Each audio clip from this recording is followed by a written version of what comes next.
The house creaked like an old man's bones as I sat in my leather chair, nursing a whiskey that had gone warm an hour ago. Outside, the coastal wind rattled our Victorian's windows, the same windows June had insisted we replace last spring because they weren't Instagram-worthy. That should have been my first clue. My name is Elias Corven, and I'm what you might call professionally paranoid. 20 years in security consulting will do that to a man. I install cameras, debug phones, and teach people how to spot liars. The irony wasn't lost on me that I'd been living with the best one I'd ever encountered. The grandfather clock in the hallway chimed midnight.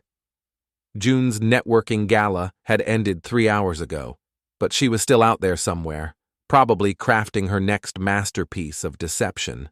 I'd stopped believing her excuses around the same time I found the lipstick stain on our wine glass, a shade she'd never worn in her life. The front door burst open with theatrical flair, and June swept in like she owned the world.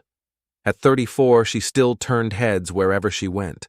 Tonight, her auburn hair was perfectly tousled, her makeup somehow still flawless, despite whatever activities had kept her busy. "Elias."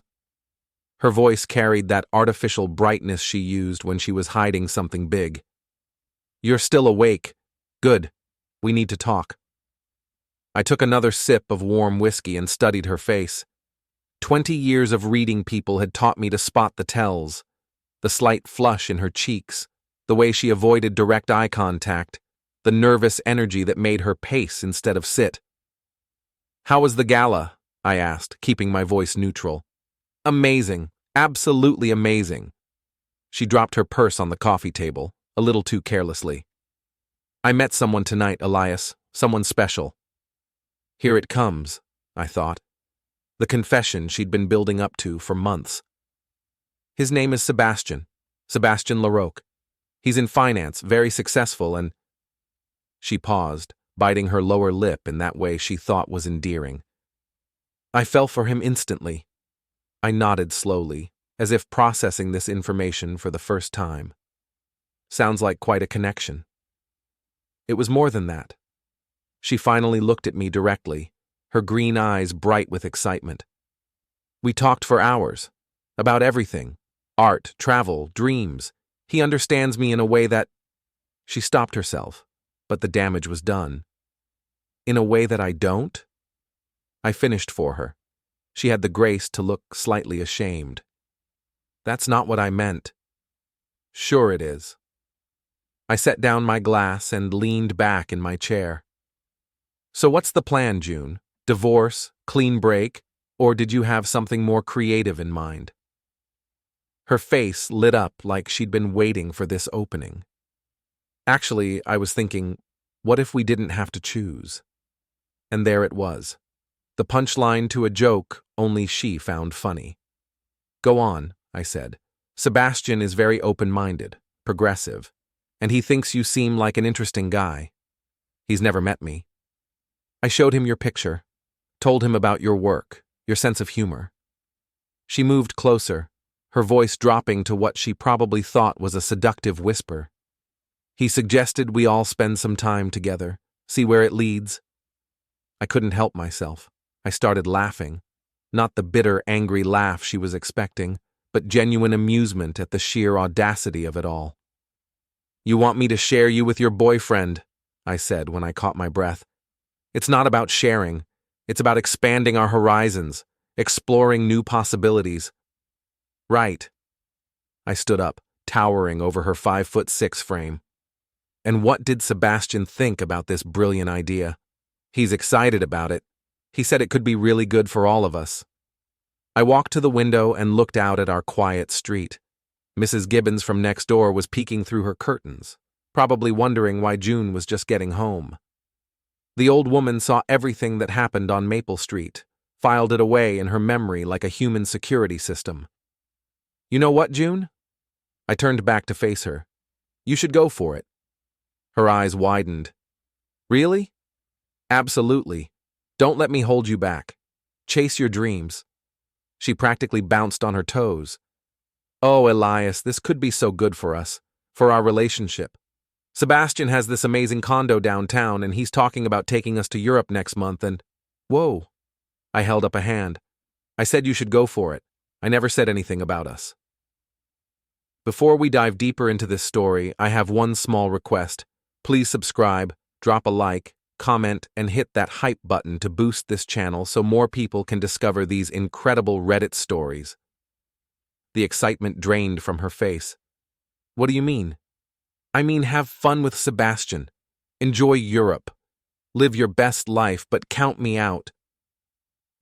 But we're married. Are we? I walked back to my chair and picked up the manila envelope I'd left on the side table. Because these papers suggest otherwise. Her face went pale as I held up the divorce documents. Elias, you can't be serious. Filed yesterday. You'll be served officially on Monday. I sat back down and reached for my whiskey. But hey, at least now you won't have to worry about expanding anyone's horizons. You can focus entirely on Sebastian. This is insane. You're throwing away 12 years of marriage because I met someone? I'm ending 12 years of marriage because you've been lying to me for months. I pulled out my phone and scrolled to a folder labeled Evidence. Would you like to see the photos, the credit card statements, the hotel receipts? June's mouth opened and closed like a fish out of water. For once in her life, she was speechless. The second phone was a nice touch, I continued conversationally. Really showed commitment to the deception, though you might want to work on your operational security. Leaving it in your gym bag while you showered was sloppy. She sank onto the couch, her perfect composure finally cracking. How long have you known? About Sebastian specifically? 2 weeks.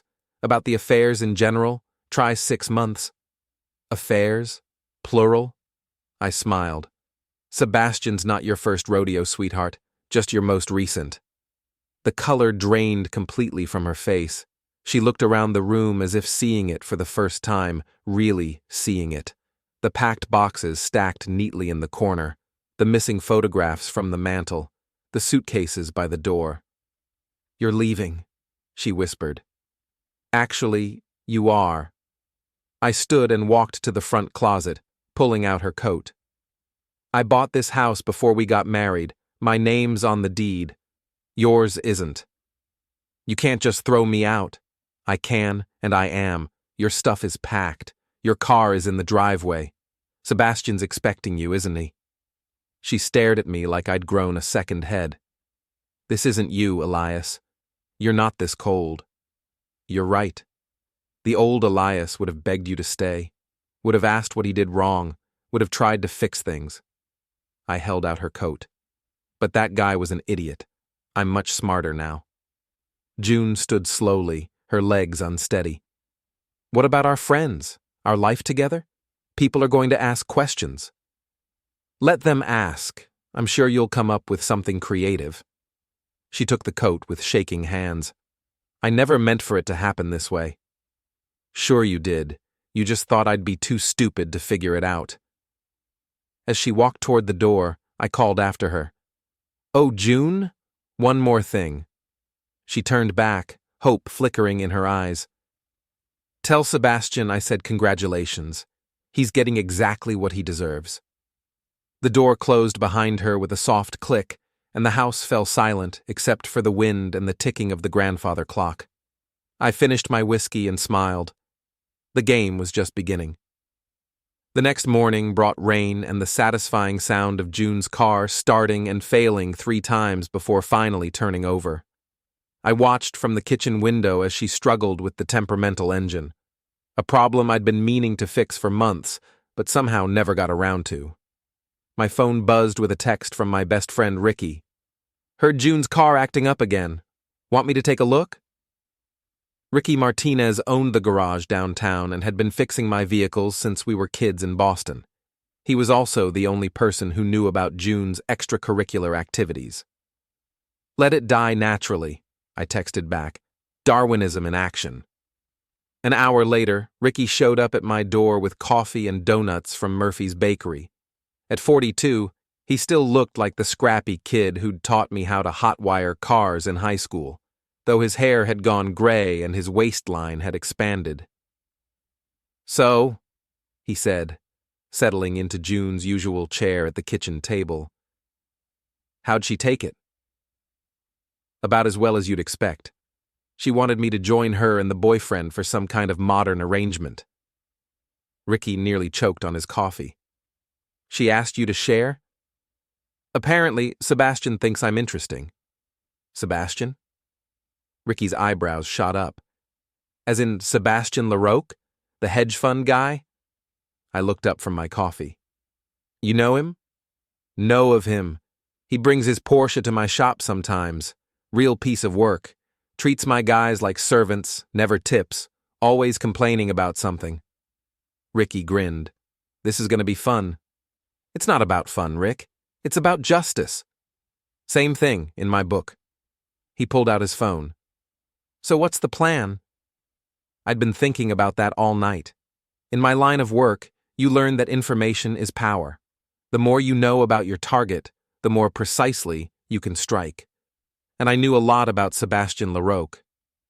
First, we gather intelligence. I need to know his routines, his weaknesses, his pressure points. Already on it. Ricky showed me his phone screen. According to social media, our boy Sebastian likes to post his location constantly. Gym at 6 a.m., office by 8, lunch at that fancy place on Harbor Street, drinks at the Meridian Hotel bar. The Meridian. That's where they've been meeting. Makes sense. He keeps a suite there for business meetings. Ricky made air quotes. "My cousin works security there. Says LaRoque's been bringing different women up there for months." I felt a familiar cold anger settling in my chest. "Different women?" "June's just the latest. Apparently he has a type, married, successful, looking for excitement." The pieces clicked into place. Sebastian wasn't just some guy who'd swept June off her feet. He was a predator who specifically targeted married women. The question was whether June knew she was just another conquest. "What else does your cousin know?" "LaRoque's got the penthouse suite reserved every Tuesday and Thursday evening. Always pays cash, always brings flowers, always leaves his car with the valet." Ricky's grin widened. "Want to guess what day it is?" I checked my phone. Tuesday. Perfect. "How do you feel about a little field work?" I asked. "Thought you'd never ask." The Meridian Hotel sat in the heart of downtown, all glass and steel and pretentious art.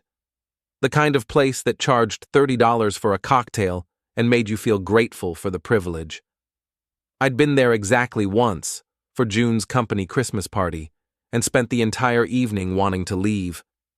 Ricky and I sat in his van across the street, watching the entrance through tinted windows.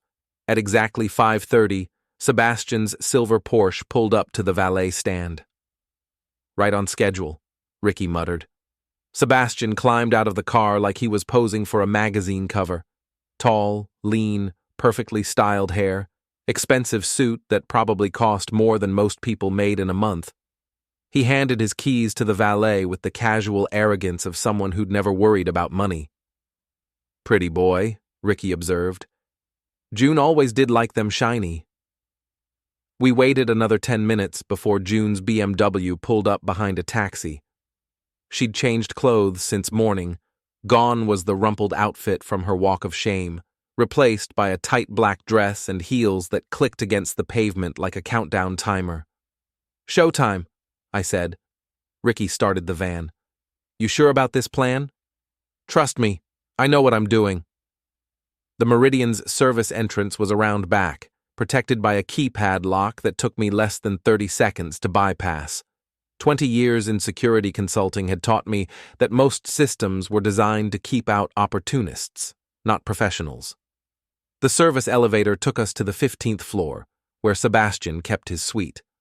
The hallway was empty, decorated with the kind of abstract art that looked expensive but meant nothing. Classical music played softly from hidden speakers. "Fancy," Ricky whispered. "Compensating," I replied. Suite 1547 had an electronic lock, but I'd come prepared. The device I pulled from my toolkit looked like a hotel key card, but contained enough processing power to crack most standard systems. It took 3 tries before the light turned green. "After you," I said to Ricky. The suite was exactly what I'd expected. Oversized furniture, floor-to-ceiling windows, a bar that probably cost more than my car. And there, scattered across the coffee table, were the tools of Sebastian's trade: champagne, roses, and a small velvet box that made my stomach turn. "Is that what I think it is?" Ricky asked. I opened the box. Inside was a diamond bracelet that probably cost more than most people's cars. The inscription read, "To my darling June, forever yours, S." "Forever," I said. "That's cute." We worked quickly. I placed a small listening device behind the bar and another in the bedroom. Ricky handled the more creative touches, switching the champagne with cheap sparkling wine, replacing the roses with wilted ones from the hotel's dumpster, and leaving a few strategic items that would raise questions.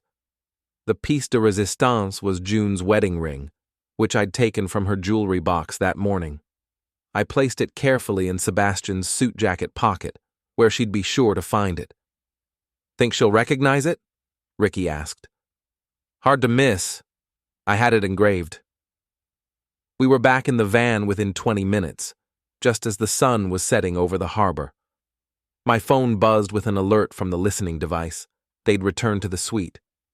"Absolutely beautiful," June's voice came through crystal clear. "You have such good taste." "Only the best for you, darling," Sebastian replied. "Champagne?" There was a pause, then June's confused voice. "This tastes different." "Different how?" "Cheap. Like something you'd buy at a gas station." I smiled. Sebastian was probably scrambling to figure out what went wrong with his carefully planned seduction. "And what happened to the flowers?" June continued. "They look like they've been sitting in a garbage truck." I don't understand. Everything was perfect this morning." The conversation continued for another 10 minutes, with Sebastian growing increasingly flustered as his romantic evening fell apart.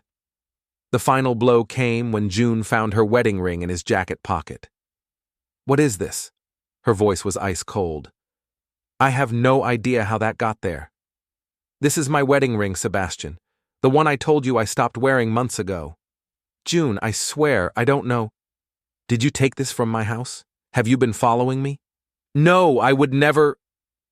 The line went quiet for a moment, then June's voice returned, shaky and uncertain. "I think I should go." "Wait, let me explain." "Explain what? That you're some kind of stalker who breaks into people's homes?" The door slammed, and Sebastian's voice came through alone. "What the hell is happening?" Ricky was grinning like a kid on Christmas morning. "That was beautiful, man. Absolutely beautiful." I turned off the listening device and started the van. Phase 1 complete. "What's Phase 2? I pulled out my phone and scrolled to Sebastian's social media profile. He'd posted a photo just an hour ago. Him and June at the hotel bar, both smiling, with the caption, "Perfect evening with a perfect woman." Phase 2, I said, is making sure everyone knows just how perfect their evening really was. I created a fake account and commented on the photo. "Hope your wife knows where you are tonight, Sebastian. Some of us do." Within minutes, the comments started pouring in. Sebastian's friends, colleagues, and clients all saw the same thing: their golden boy caught in a compromising position with a married woman. "You're evil," Ricky said, but he was still grinning. "I'm thorough. There's a difference." My phone buzzed with a text from an unknown number. "We need to talk." "June." I showed the message to Ricky, who shook his head. "She still doesn't get it, does she?" "She will," I said, deleting the message without responding. "They both will." As we drove away from the hotel, I caught a glimpse of Sebastian in my side mirror, standing on the sidewalk in his expensive suit, looking lost and confused. June was nowhere to be seen. The game was just getting started. The next morning brought a symphony of chaos. My phone had been buzzing since dawn with calls from numbers I didn't recognize, but I let them all go to voicemail. The first few messages were from June, each one more desperate than the last. Elias, we need to talk. Something happened last night, and I think someone is trying to sabotage us. Elias, please pick up. Sebastian thinks you might be involved in what happened at the hotel. Elias, this isn't funny anymore. Call me back. The later messages were from Sebastian himself, his smooth confidence replaced by barely controlled anger. Listen, friend, I don't know what kind of game you're playing, but it ends now. June and I are together, and there's nothing you can do about it. You think you're clever, don't you? Sneaking around, playing tricks. Well, two can play that game. I saved every message. In my experience, people always gave you exactly the ammunition you needed if you just waited long enough. Ricky arrived around 10 with fresh intelligence and a box of pastries from downtown. You're not going to believe what happened at the Meridian last night. Try me. My cousin says Sebastian spent 2 hours in the lobby, making calls and yelling at the staff, accused them of letting someone into his suite, demanded to see security footage, threatened to sue everybody from the valet to the owner. And? Hotel management told him to take a hike. Apparently, he's been warned before about his behavior with the female staff. They were looking for an excuse to ban him. I smiled over my coffee. So, no more love nest. Gets better. June's car broke down in the hotel parking lot. Had to call a cab, left the BMW overnight. When she came back this morning, someone had written "Home Wrecker" on the windshield in lipstick. Someone? Ricky's grin was pure innocence. Terrible what people do these days. No respect for private property. My laptop chimed with a notification. Sebastian's social media profile showed a new post. A long, rambling explanation about jealous ex-husbands and criminal harassment. The comments section was already filling up with responses from his professional network. He's panicking, I observed. Good. Panicked people make mistakes. The mistake came sooner than expected. Around noon, my security company's receptionist called to warn me that an angry man was in the lobby, demanding to see me. He says his name is Sebastian Larocque, and he's not leaving until you talk to him. Tell him I'm in a meeting. If he won't leave, call the police. Already tried. He says he'll wait. I hung up and looked at Ricky. Want to see a hedge fund manager have a breakdown? Wouldn't miss it. My office building was a converted warehouse in the industrial district, all exposed brick and steel beams. Not fancy, but functional. Sebastian looked completely out of place in the lobby, his expensive suit and perfect hair clashing with the blue-collar atmosphere. He spotted me the moment I walked in and practically lunged across the room. You son of a... He caught himself, glancing around at the construction workers and security guards who'd stopped to watch the show. We need to talk. Privately. I don't think we have anything to discuss, I said calmly. Don't play dumb with me. I know what you did last night. What I did was stay home and watch television. Can you say the same? His face flushed red. You broke into my hotel suite. You sabotaged my evening with June. You're harassing us. That's a serious accusation. Do you have any proof?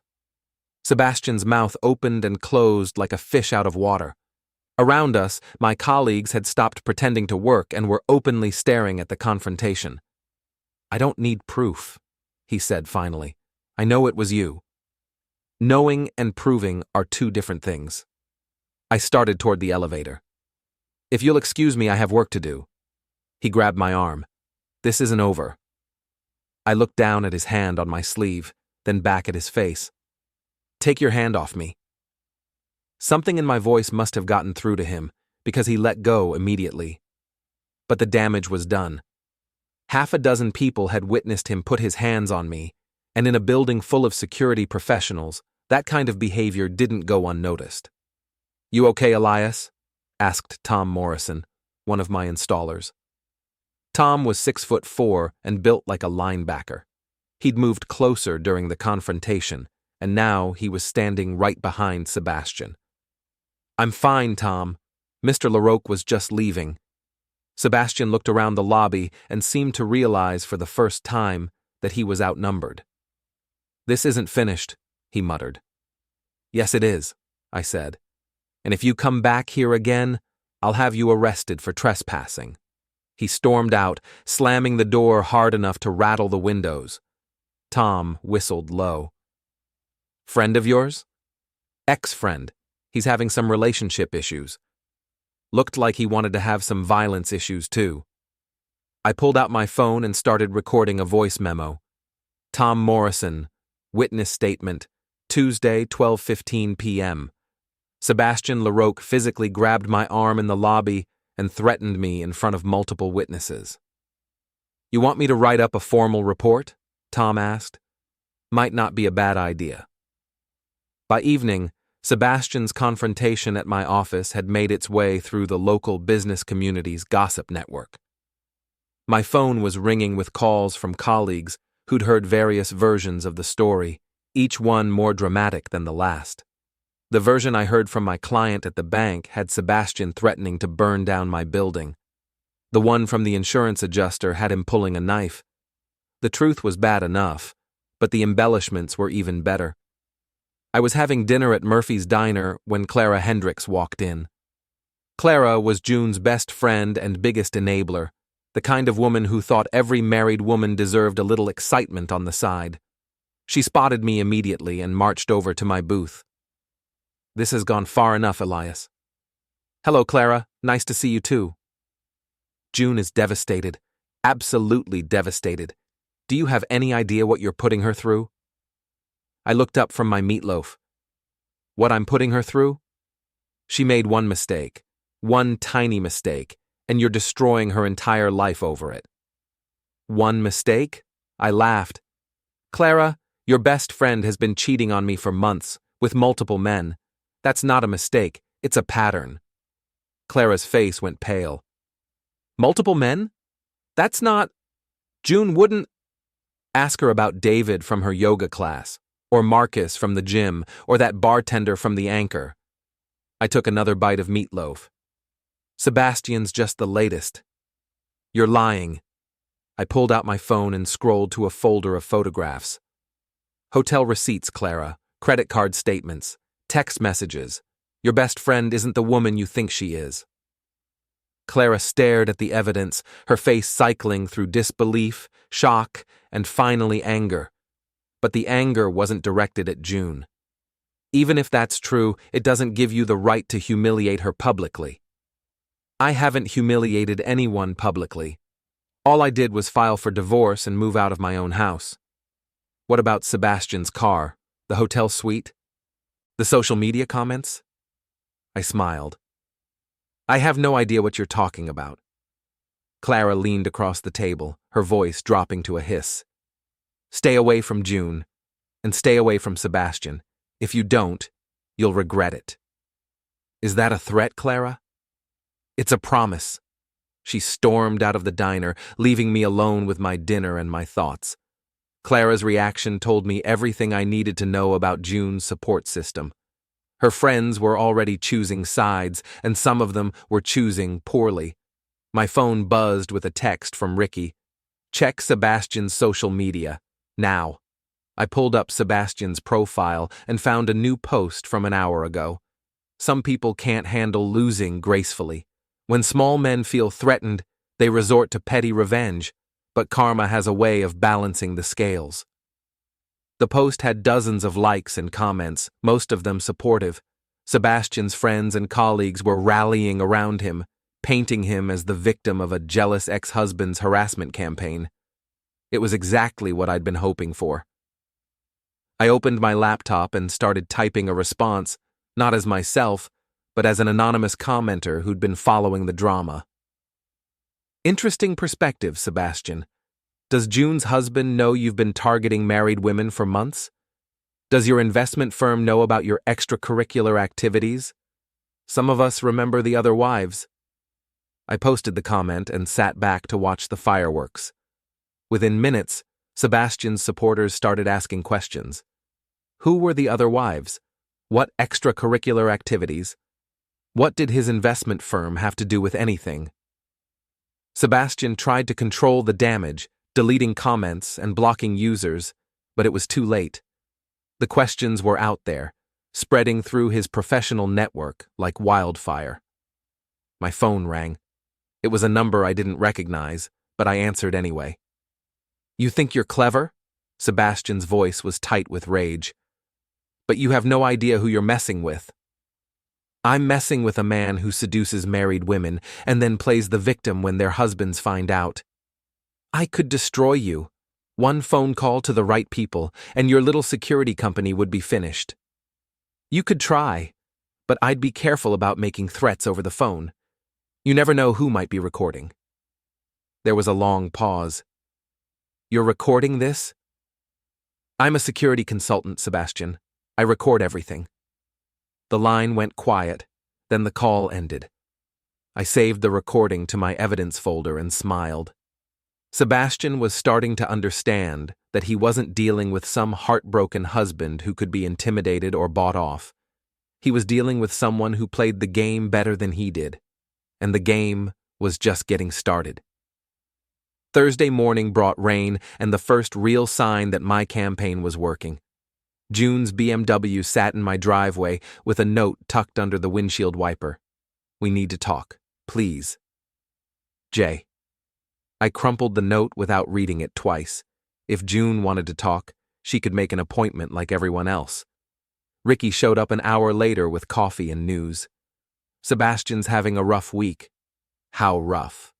His investment firm got 3 calls yesterday asking about his personal conduct. His assistant quit, and someone spray-painted "liar" on his office door. Someone. Ricky's grin was pure innocence. Vandalism is a real problem in the financial district. My phone rang. The caller ID showed my lawyer's office. "Elias, it's Margaret. We have a problem." Margaret Chen had been handling my divorce paperwork, and her tone suggested complications I didn't need. "What kind of problem?" "June's hired Bradley Morrison. He's filing a countersuit claiming mental cruelty and harassment. They're asking for half of everything, including your business." I sat down hard. Bradley Morrison was the most expensive divorce attorney in the state, known for destroying men in court and taking no prisoners.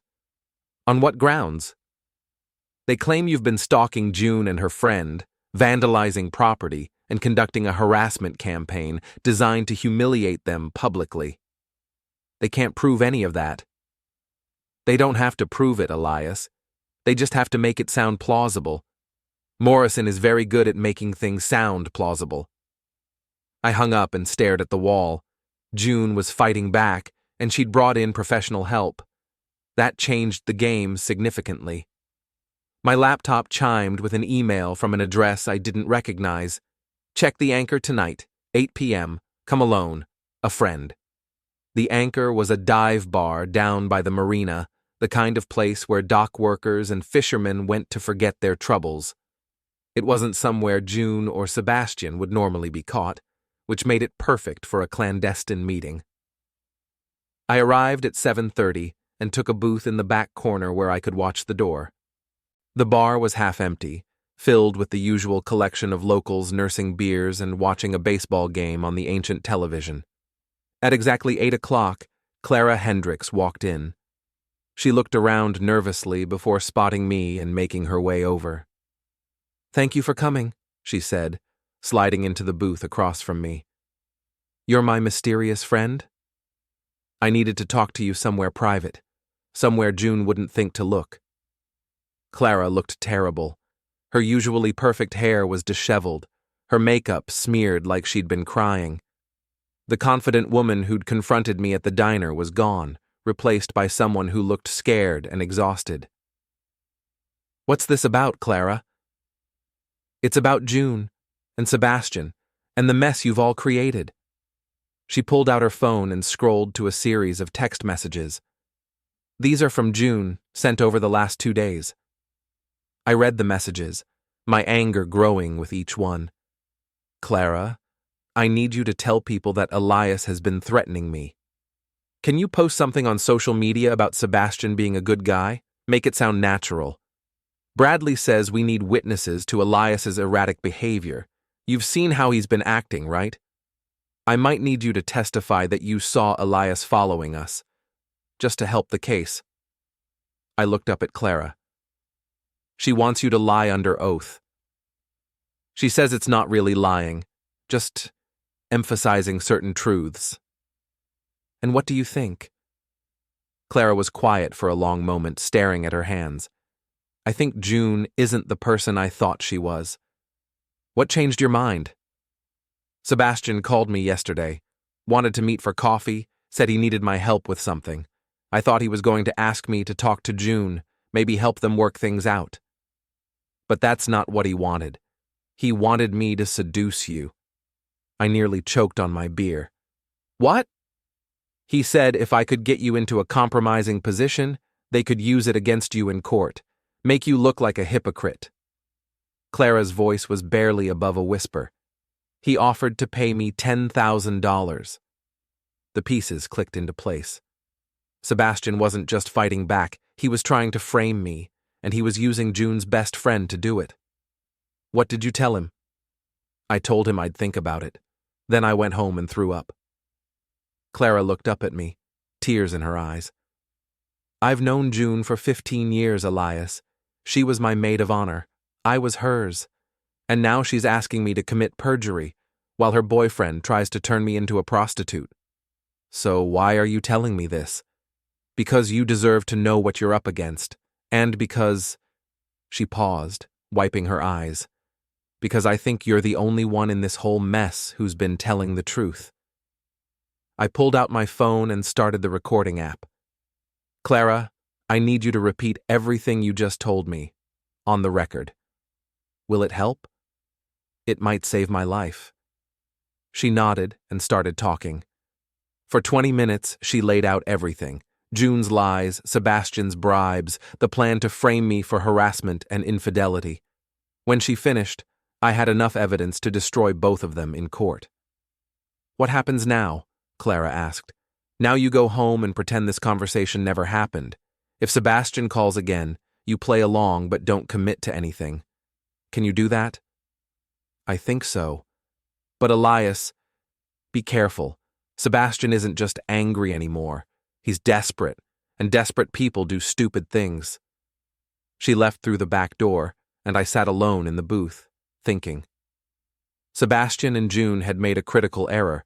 They'd underestimated me and overestimated themselves. Now I had them both on record attempting to suborn perjury and solicitation. But Clara was right about one thing.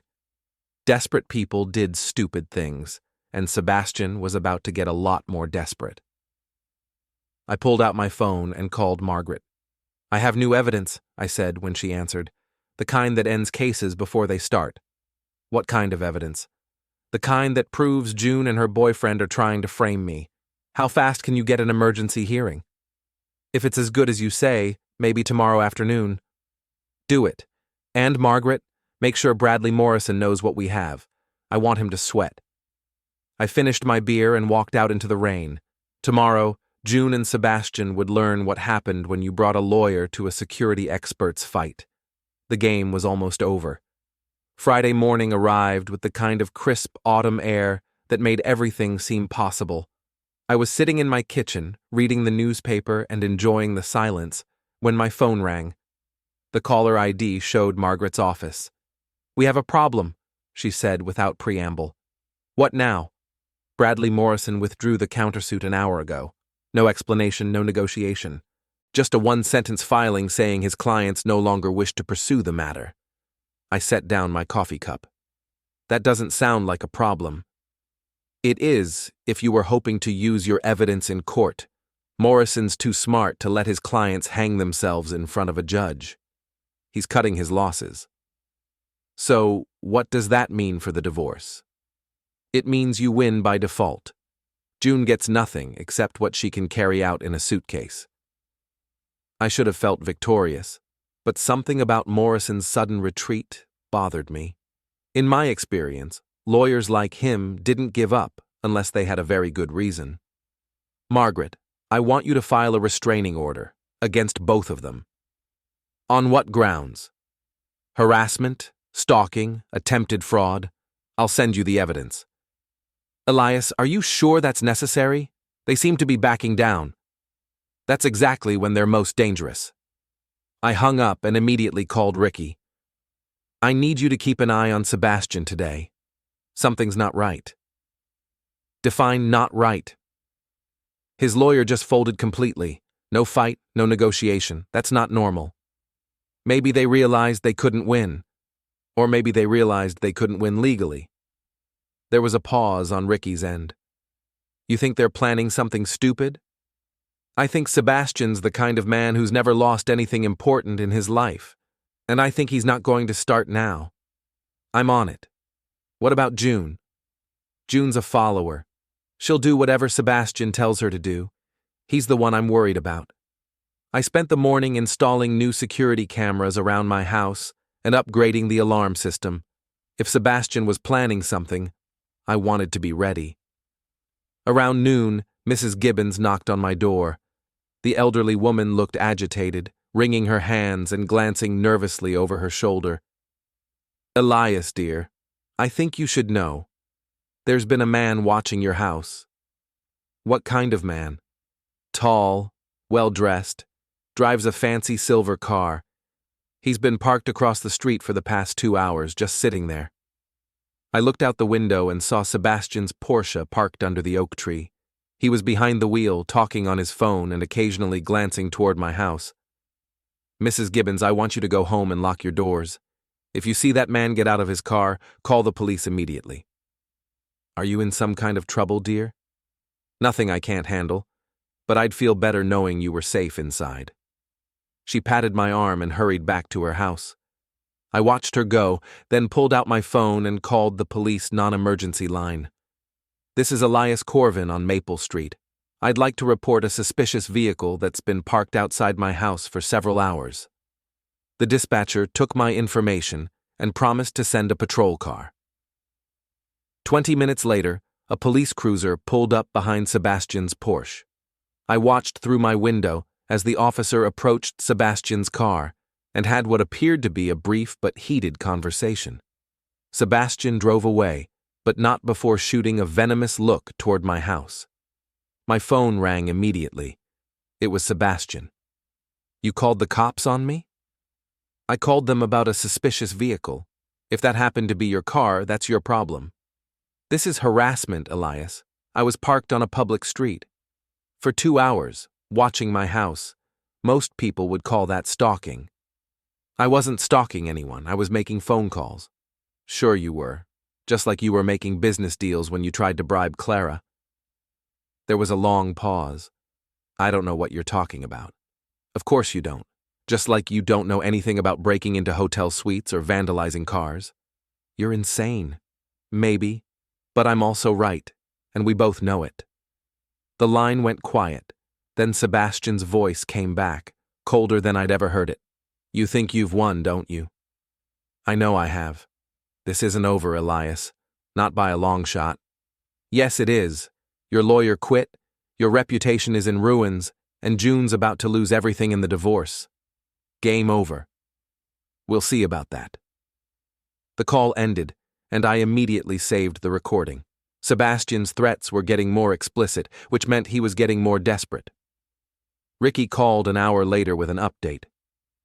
Sebastian's at his office, but he's not alone.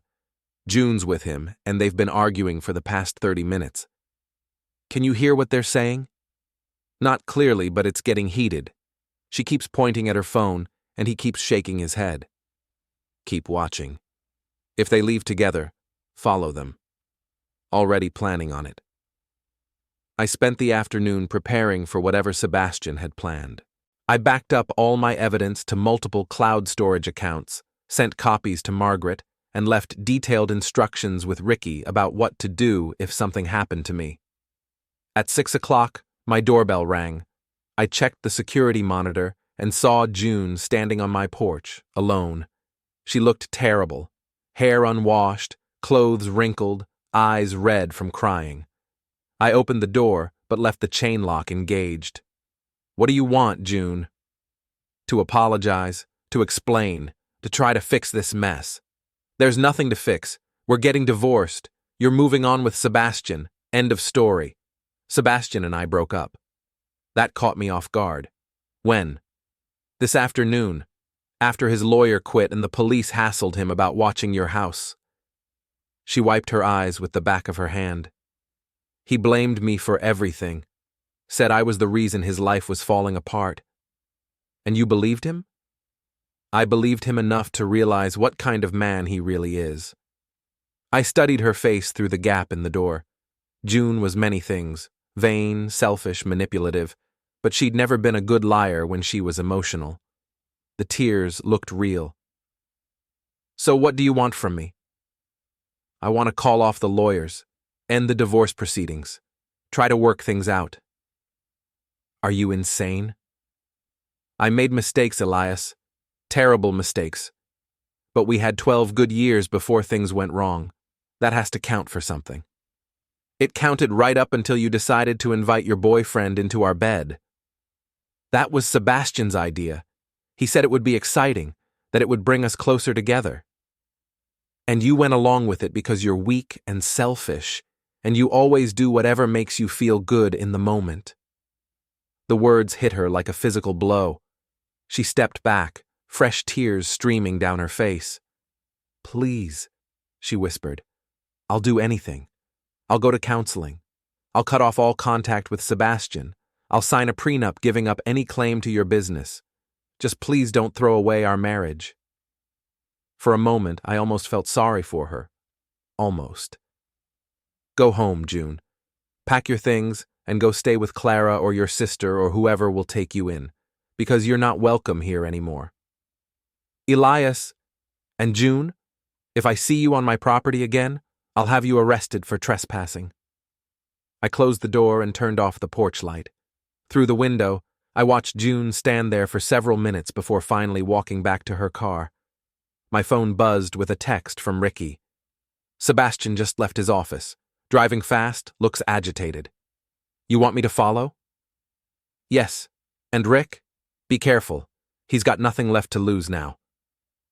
I double-checked all the locks and activated the security system. If Sebastian was coming for a final confrontation, I'd be ready. But as I sat in my living room, waiting for whatever came next, I couldn't shake the feeling that I'd missed something important. June's visit had felt wrong somehow, like a performance designed to distract me from something else. My phone rang. It was Mrs. Gibbons. Elias, dear, there's someone in your backyard. I looked out the kitchen window and saw a dark figure moving through the shadows near my garage. As I watched, the figure produced a crowbar and started working on the back door.